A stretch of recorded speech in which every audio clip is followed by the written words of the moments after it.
अस्सलामु अलैकुम वरहमतुल्लाहि वबरकातुहू। अब ये सर्दी का मौसम और सर्दी का ज़माना शुरू हो चुका है, और जब जब सर्दी का मौसम और सर्दी का ज़माना शुरू हो तो मुसलमान ये समझते हैं कि अरे अब सर्दी का ज़माना शुरू हो गया, अब नमाज़ें कैसे पढ़ेंगे, इसलिए कि नमाज़ के लिए वज़ू करना होगा, और अगर गुस्ल की हाजत हो गई तो गुस्ल करना होगा, नहाना होगा, तो उसके लिए बड़ी परेशानी होगी। और इसी तरीके से अगर हम कोई भी इबादत करेंगे, कुरान करीम पढ़ेंगे, तो उसके लिए हम वज़ू कैसे करेंगे, बड़ी परेशानी और बड़ी प्रॉब्लम खड़ी हो जाएगी। तो मुसलमान सर्दी के मौसम को अपने लिए एक तरह से अच्छा नहीं समझते, और वो ये समझते हैं कि हमारे लिए मुश्किलात और परेशानियों का ज़माना शुरू हो गया है। हालांकि अगर देखा जाए तो सर्दी का मौसम ये एक ईमान वाले के लिए बहुत ही बड़ा इनाम है अल्लाह तबारक व तआला की तरफ से।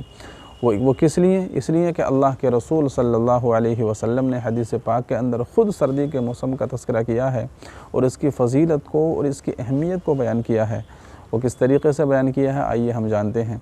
एक हदीस में अल्लाह के रसूल सल्लल्लाहु अलैहि वसल्लम ने इरशाद फरमाया कि ये जो सर्दी का मौसम है, ये एक ईमान वाले के लिए मौसम बहार है। वो किस तरीक़े से?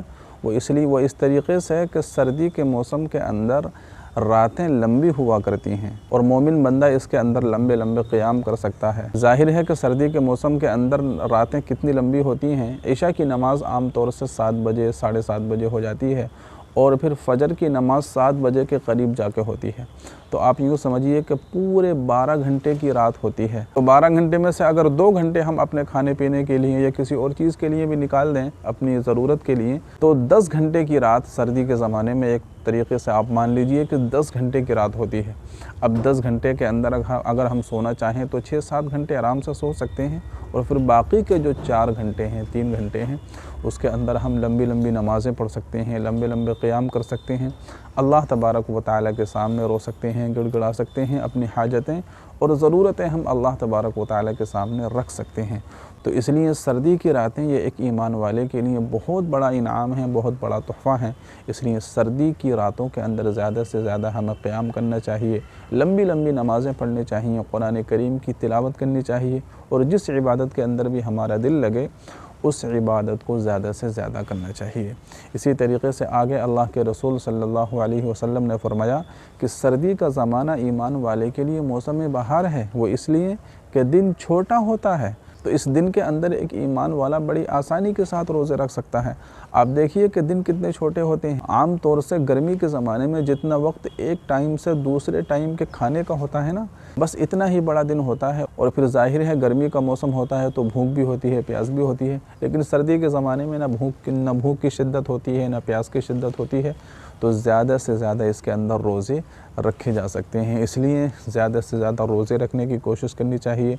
और वो ख़वातीन के जिनके रोज़े छूट गए हैं तो वो सर्दी के मौसम के अंदर रोज़े रख सकती हैं, या जो मर्द हज़रात जिनके रोज़े छूट गए हैं, बाज़ मरतबा भूल जाते हैं, पता ही नहीं होता कि हमारे रोज़े छूटे भी हैं या नहीं, तो अपने रमज़ान के रोज़ों पर गौर व फ़िक्र करना चाहिए कि हमारा कोई रोज़ा किसी बीमारी की वजह से, किसी सफ़र की वजह से छूटा हुआ तो नहीं है।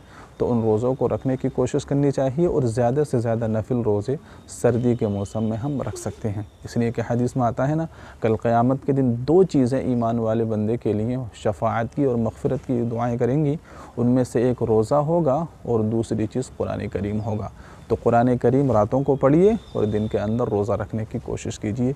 ये दोनों चीज़ें कल क़यामत के दिन हमारे लिए अल्लाह तबारक व तआला से मग़फ़िरत की और बख्शिश की दुआएँ करेंगी। तो ये 2 अहम इबादतें सर्दी के ज़माने की हैं, इनको मिस बिल्कुल मत कीजिएगा, ज़्यादा से ज़्यादा इनको करने की कोशिश कीजिए। इसी तरीके से एक हदीस में अल्लाह के रसूल सल्लल्लाहु अलैहि वसल्लम ने फरमाया कि जो बंदा सर्दी के मौसम में वज़ू करता है तो उसको 2 अजर मिलता है, 2 गुना अजर मिलता है। और तीसरी इबादत सर्दी के ज़माने की, सर्दी के मौसम की, ये है कि गरीबों का हाल मालूम कीजिए, गरीबों को देखिए।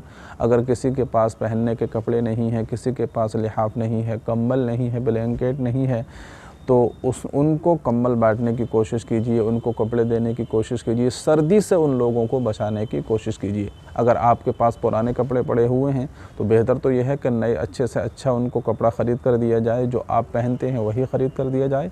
लेकिन अगर ये नहीं कर सकते तो हम इतना तो कर ही सकते हैं कि हमारे पास जो पुराने कपड़े पड़े हुए हैं, जो पुरानी जैकेट हैं, पुराने स्वेटर हैं, या इस तरह के सर्दी के जो सामान पुराने पड़े हुए हैं, वो कम से कम हम उनको साफ़ करके धो के हम गरीबों को दे दें ताकि उनका भला हो जाए। इसलिए कि उनके पास जैसे हमारे पुराने कपड़े हैं वैसे कपड़े भी उनके पास नहीं होते हैं। तो इसलिए सर्दी के मौसम میں غریبوں کا خیال ضرور کیجیے، اس لیے کہ اللہ کے رسول صلی اللہ علیہ وسلم نے ارشاد فرمایا کہ جو بندہ کسی کو کپڑا پہناتا ہے تو جب تک وہ کپڑا کسی غریب کے بدن پر رہے گا اللہ تبارک و تعالیٰ کی وہ بندہ رحمت میں رہتا ہے۔ اسی طریقے سے فرمایا کہ جو بندہ کسی ننگے کو کپڑا پہنائے گا، کسی ننگے کی ستر پوشی کرے گا تو اللہ تبارک و تعالیٰ کل قیامت کے دن اس بندے کے گناہوں پر پردہ ڈال دے گا، اس بندے کے گناہوں کی پردہ پوشی کرے گا۔ تو اس لیے یہ 3 عبادتیں سردی کے موسم کی بہت ہی اہم ہیں، ان عبادتوں کو زیادہ سے زیادہ کرنے کی کوشش کیجیے۔ نمبر 1 راتوں کو لمبا قیام کیجیے، نمازیں پڑھیے، قرآن کریم کی تلاوت کیجیے، اور نمبر 2 دن میں روزہ رکھیے، اور نمبر 3 غریبوں کا حال ضرور معلوم کیجیے، غریبوں کی مدد کیجیے، ان کو سردی سے بچانے کی کوشش کیجیے۔ تو امید کرتا ہوں کہ یہ ویڈیو آپ کے ضرور سمجھ آئی ہوگی، تو اس ویڈیو پر ضرور عمل کیجیے اور اس ویڈیو کو زیادہ سے زیادہ اپنے دوستوں کو شیئر کرنے کی کوشش کیجیے۔ السلام علیکم ورحمۃ اللہ وبرکاتہ۔